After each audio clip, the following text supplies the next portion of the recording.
Welcome, everybody, to the Healing Place podcast. I am your host, Teri Wellbrock. So today I want to talk to you about EMDR and PTSD and C-PTSD. It's a lot of letters.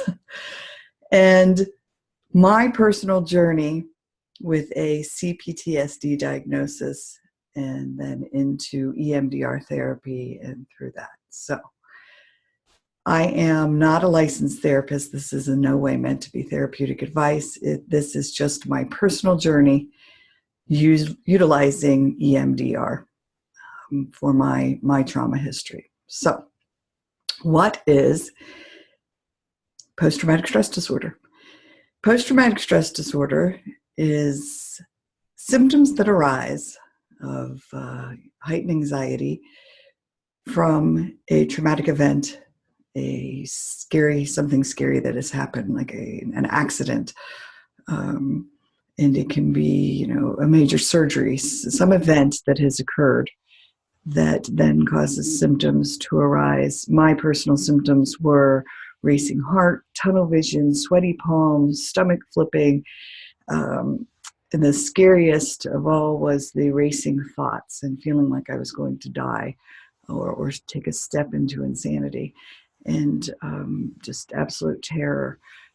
Usually it would send me curled up into a ball on the floor when they would hit, sometimes awaking me in the middle of the night in sleep. So I want to address super quick my trauma history just to paint a picture so you can understand. So just a trauma trigger warning right here. If you need to skip ahead, a minute and a half or 2 minutes, perfectly understandable. But for those of you who want to stay with me, and I'm going to present the ugly facts, as I like to call them.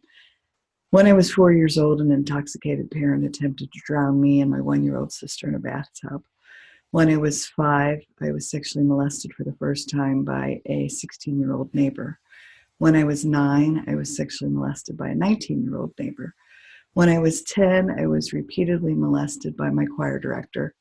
When I was 14, I was sexually accosted by the religious education director in the basement of the rectory where I worked in the evenings. Also, during those first 10 years of my life, I was physically abused by my father until he sought counseling and then stopped hitting me at 10 years old. Also, during my 5th grade years and 10 years old, I experienced psychological abuse at the hands of a nun who was assigned as my counselor. When I was 16, I lost my virginity to date rape. When I was 17, I was attacked by a gang of youth and also sexually accosted. When I was 21, I was involved in a bank robbery where a gun was held to my head and my coworker was stabbed 3 times with a hunting knife.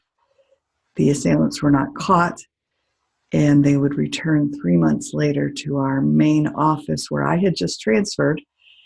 Only this time, the assailant who had held the gun to my head would pull the trigger and murder my coworker, Marcia Berger. My 19-year-old sister was a teller there. She had just asked to go on break, and Marcia Berger, the young woman who was killed, had taken my sister's place on the teller line.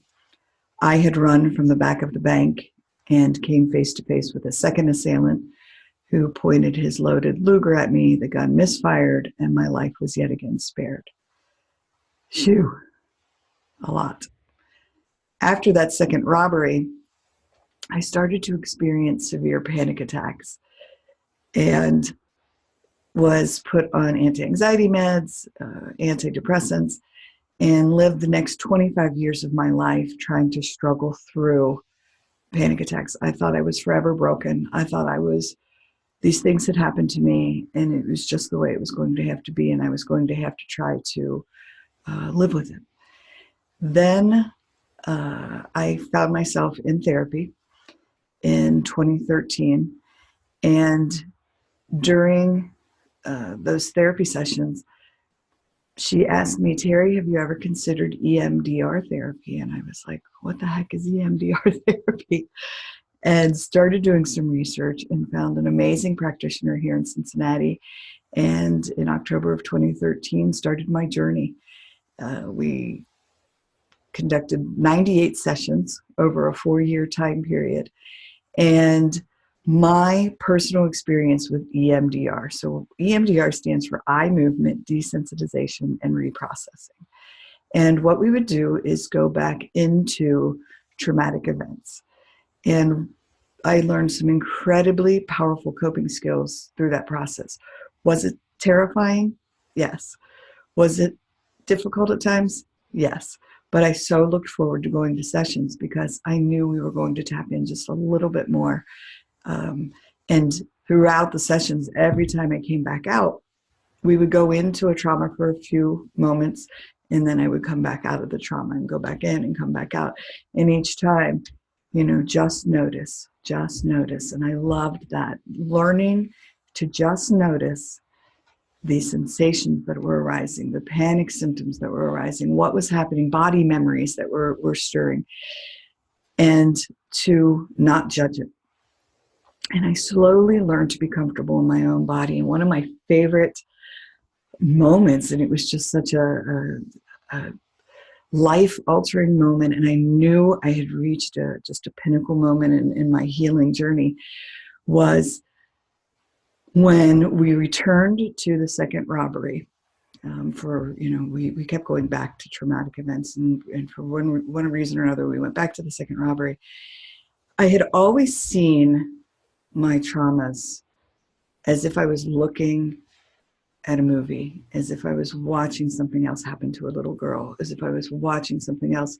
So dissociation was very much a part of how I coped with my trauma as a child.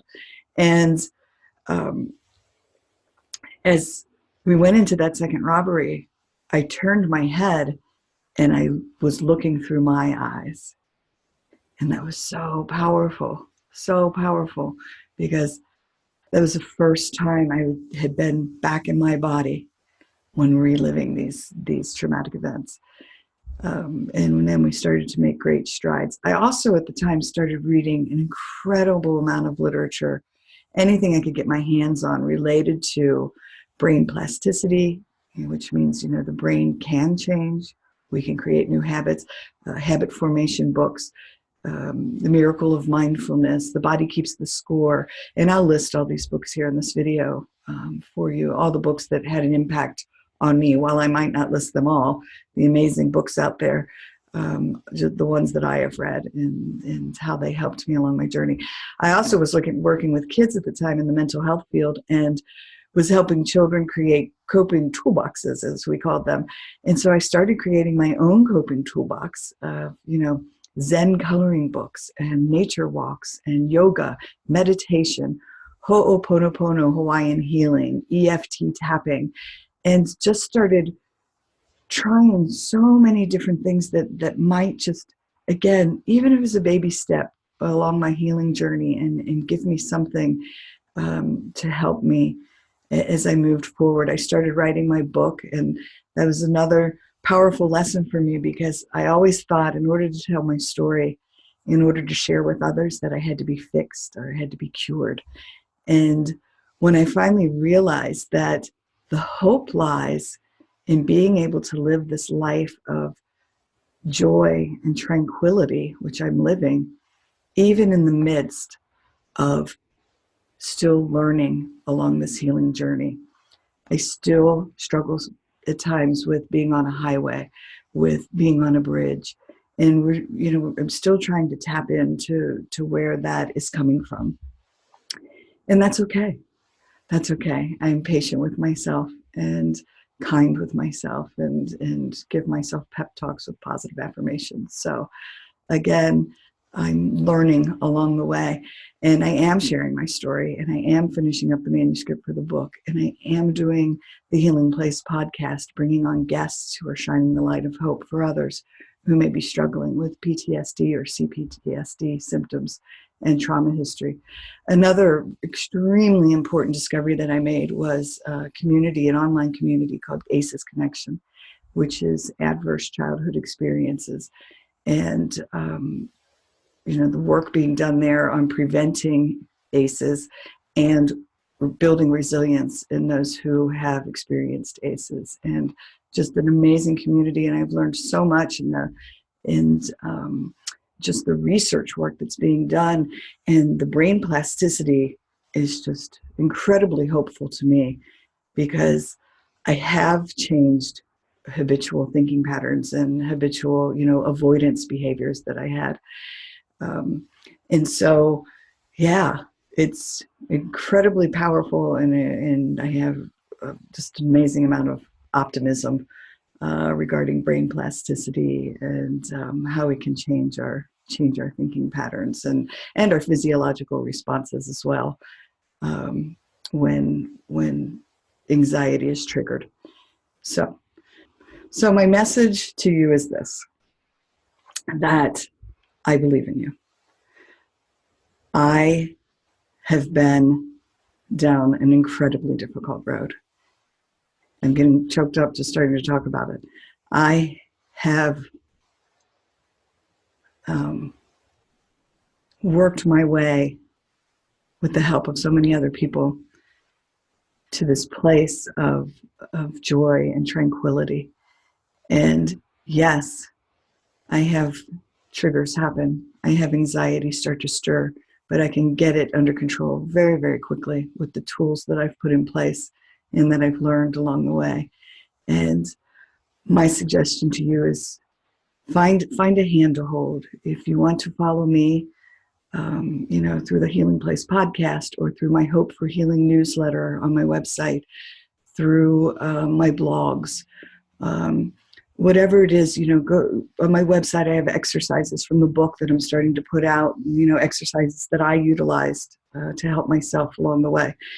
And again, if I might not be a fit, and that's okay, but find somebody. I bring so many amazing guests onto the podcasts who are doing just incredible work in this world, and listen in and see if somebody resonates with you, and see if possibly,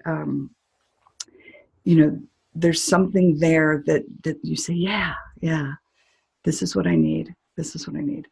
And then take that first little step. But again, find a hand to hold. And I am happily here to hold out my hand to help you along this healing journey, because again, I just want you to know that I really do believe in you, and you've got this. All right. Until next time, be gentle with yourself. Bye-bye.